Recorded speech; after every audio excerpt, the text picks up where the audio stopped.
Halo kawan-kawan, balik lagi bersama saya di channel Denmas Haryo. Kali ini saya ingin berbagi tips bagaimana cara memperlakukan mentok yang baru kita beli dari luar ya kawan-kawan, agar mentok-mentok kita tidak tertular penyakit ataupun virus dari mentok yang baru kita beli ya kawan-kawan. Seperti apa tips memperlakukannya? Yuk kita tonton videonya kawan-kawan. Pada kesempatan kali ini saya ingin berbagi tips bagaimana cara memperlakukan mentok yang baru kita beli ya kawan-kawan. Jadi mentok yang baru kita beli itu jangan langsung kita satukan dengan mentok-mentok milik kita ya kawan-kawan. Soalnya kita nggak tahu mentok yang kita beli itu asal usulnya seperti apa, ataupun kandang yang terdahulunya itu sedang terjangkit virus ataupun ada penyakitnya atau tidak, kan kita tidak tahu ya kawan-kawan. Karena secara fisik mentok yang kita beli itu otomatis sehat ya kawan-kawan, namun bisa saja mentok yang sehat itu membawa virus ataupun penyakit ya kawan-kawan.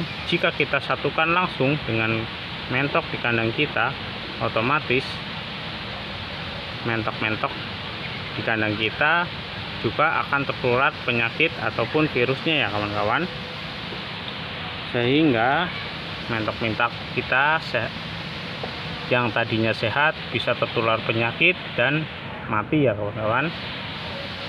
Jadi kita harus memperlakukan mentok yang kita beli itu secara khusus ya kawan-kawan, yaitu dengan cara mengkarantina mentok yang baru kita beli.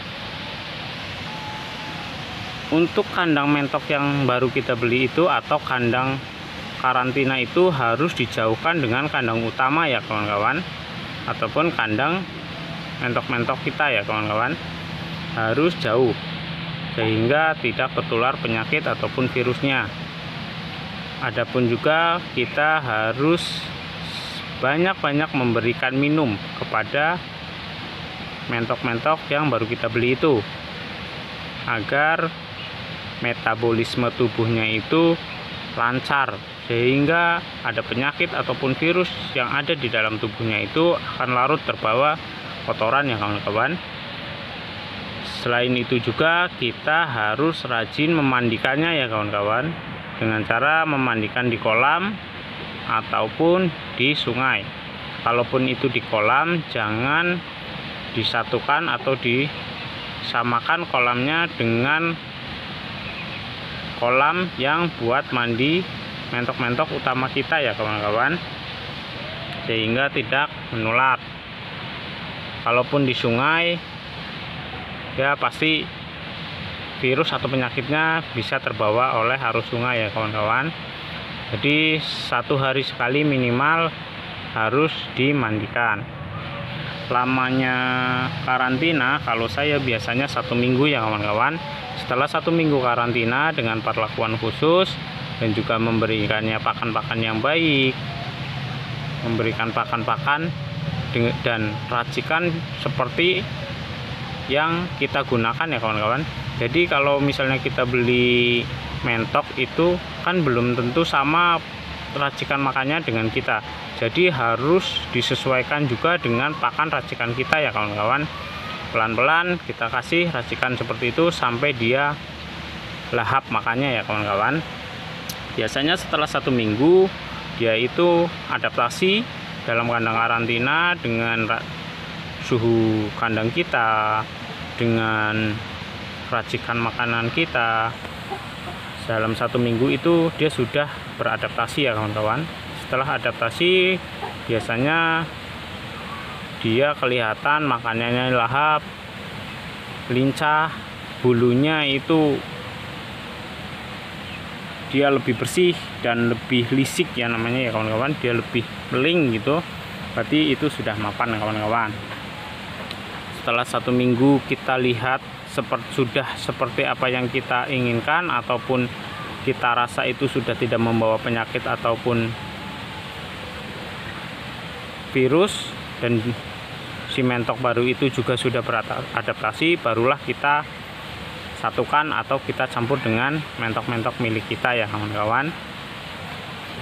Seperti itu kawan-kawan, sehingga mentok-mentok kita aman dari virus ataupun penyakit yang dibawa oleh mentok baru kita yang baru kita beli ya kawan-kawan. Soalnya saya belajar dari pengalaman teman saya ya kawan-kawan.